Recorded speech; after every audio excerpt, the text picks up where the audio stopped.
여러분 안녕하십니까. 5월 7일 수요일 넘치는 우리교회 매일 묵상 시작하도록 하겠습니다. 오늘 본 말씀은 시편 119편 97절부터 112절까지 말씀입니다.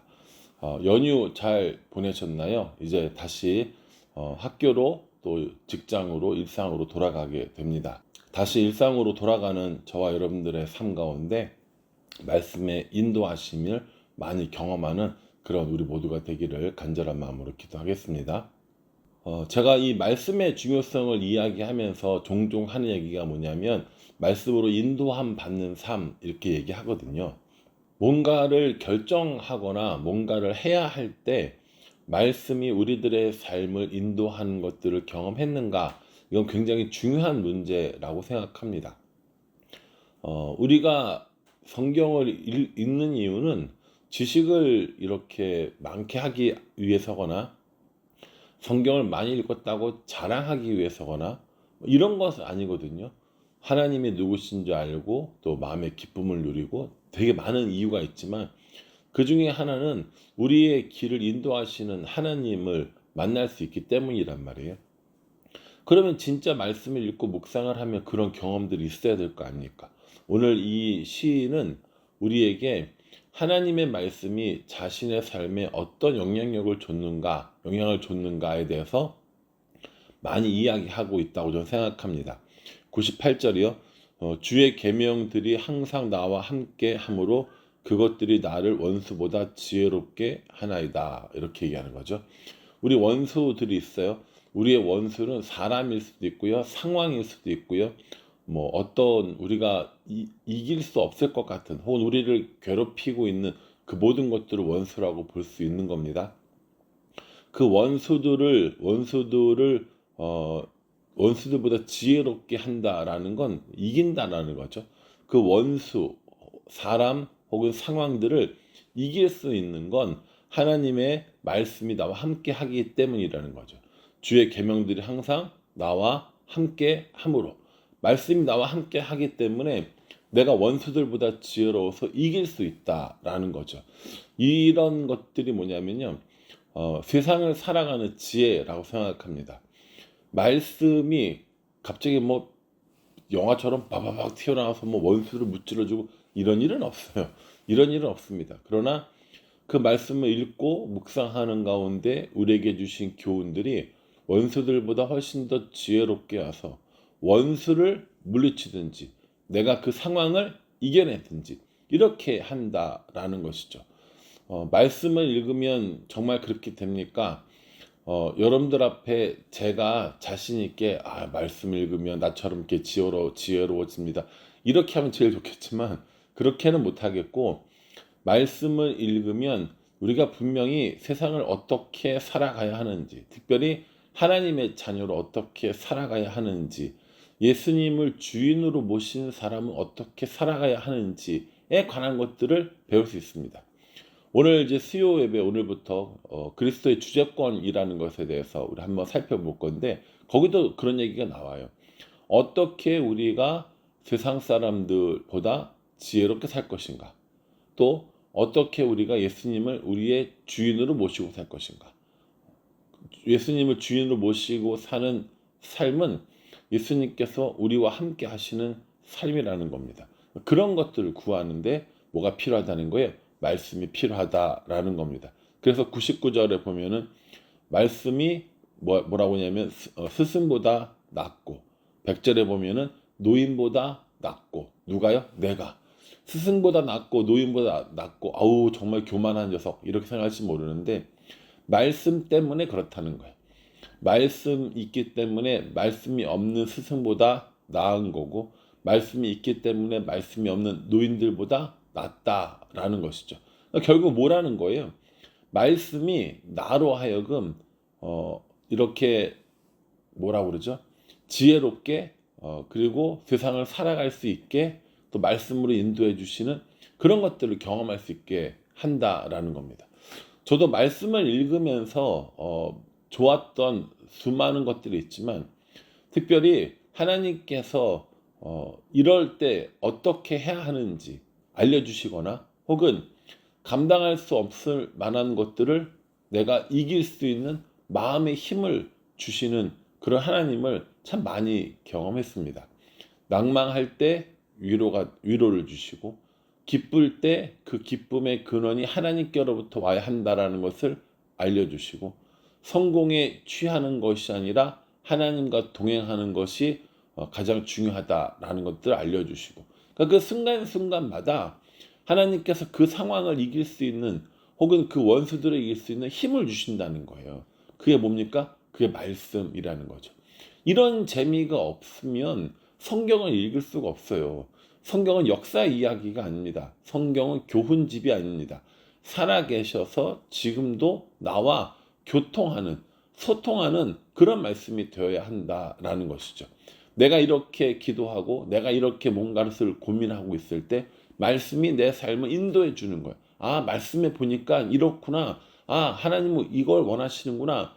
라고 하는 걸 우리들의 삶 가운데 깨달을 수 있게 해주신다는 거죠. 그래서 이 성경을 읽고 묵상하는 일이 이만큼 중요하다라는 겁니다.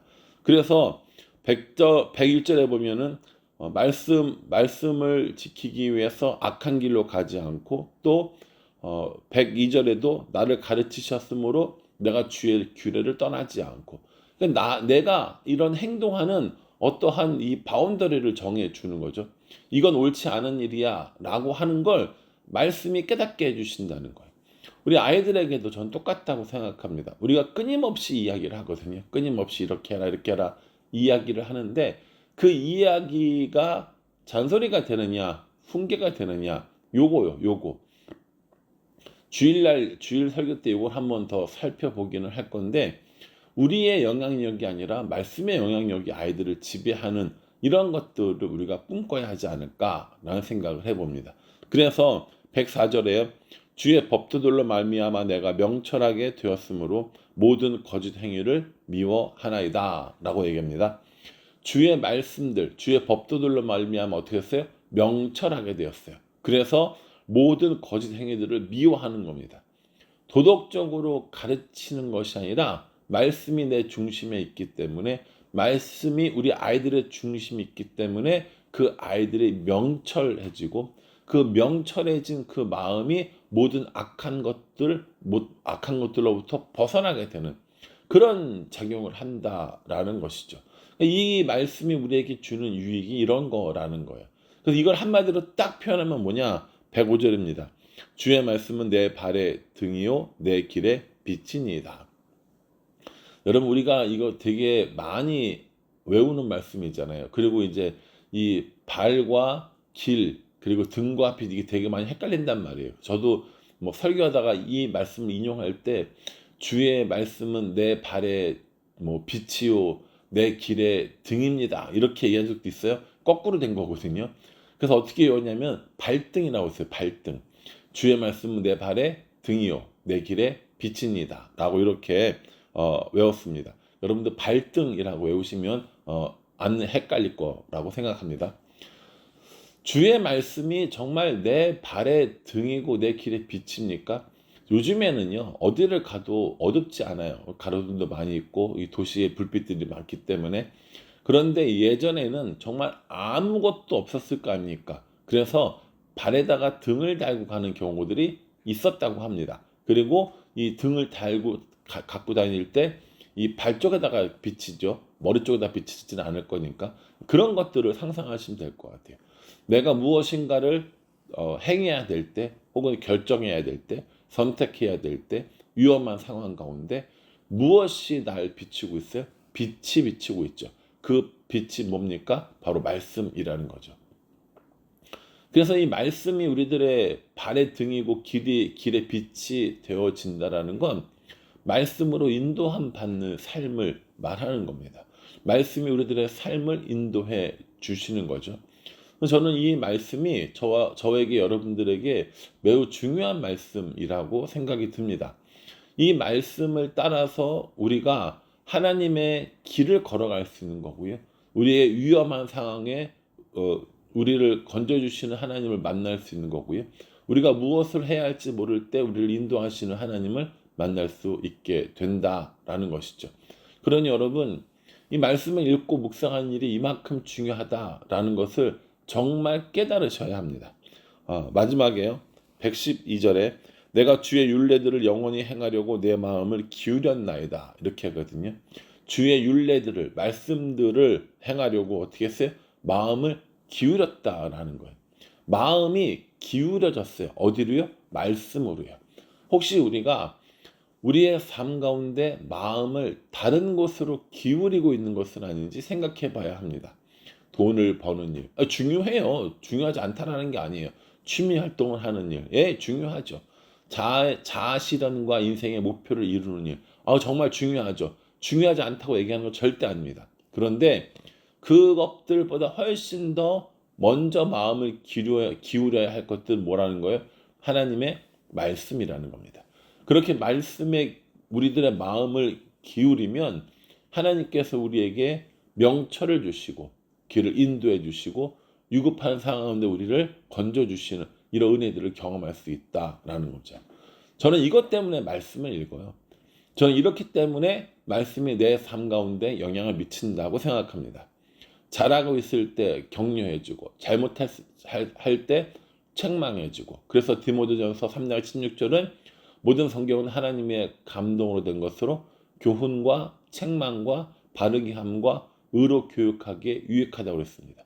교훈, 책망, 바르게 함, 의로 교육함, 이 모든 것들에 유익한 것이 뭐라는 거예요? 성경이라는 겁니다. 그러니 저도 그렇고 여러분들도 그렇고요. 이 말씀들을 끊임없이 계속 묵상하면서 하나님께서 우리의 길을 인도하시는, 하나님께서 우리에게 주시는 명철들을 경험하고 날마다 그 말씀 가운데 살아가는 우리 모두가 됐으면 정말 좋겠다는 생각을 해봅니다. 말씀을 읽고 말씀을 묵상하는 일이 하루 전체를 보더라도 1시간이 걸리진 않아요. 대부분 다 그렇더라고요. 1시간 이상 하면 정말 좋겠지만, 그러니까 우리들의 삶 가운데 이 1시간 정도의 시간들을 하나님께 드림으로 하나님의 명철을 받는다면 이거보다 더 큰, 더 좋은 투자가 어디 있겠습니까? 그러니 이 말씀을 따라서 저와 여러분들 모두가 말씀의 인도하심을 받는, 하나님이 주시는 명철을 경험하는, 그래서 우리들의 마음이 항상 그 말씀으로 향해 있는 우리 모두가 되기를 주님의 이름으로 축복합니다. 기도하겠습니다. 주의 말씀은 내 발의 등이요 내 길의 빛입니다 라고 고백하는 이 시인의 고백이 우리들의 고백이 되기를 원합니다. 험악한 세상에, 악한 세상에 하나님께서 주신 지혜, 하나님께서 인도하시는 그 인도하심을 따라 살아갈 수 있도록 도와주시옵소서. 하나님, 우리들 마음이 다른 것으로 기울지 않고 하나님 말씀에 기울여진 그런 삶을 살 수 있도록 우리를 축복하여 주시옵소서. 예수님의 이름으로 기도합니다. 아멘. 다시 일상으로 복귀하셨고요. 말씀을 더 열심히 묵상하고 읽어주시기를 간절한 마음으로 기도하겠습니다. 감사합니다.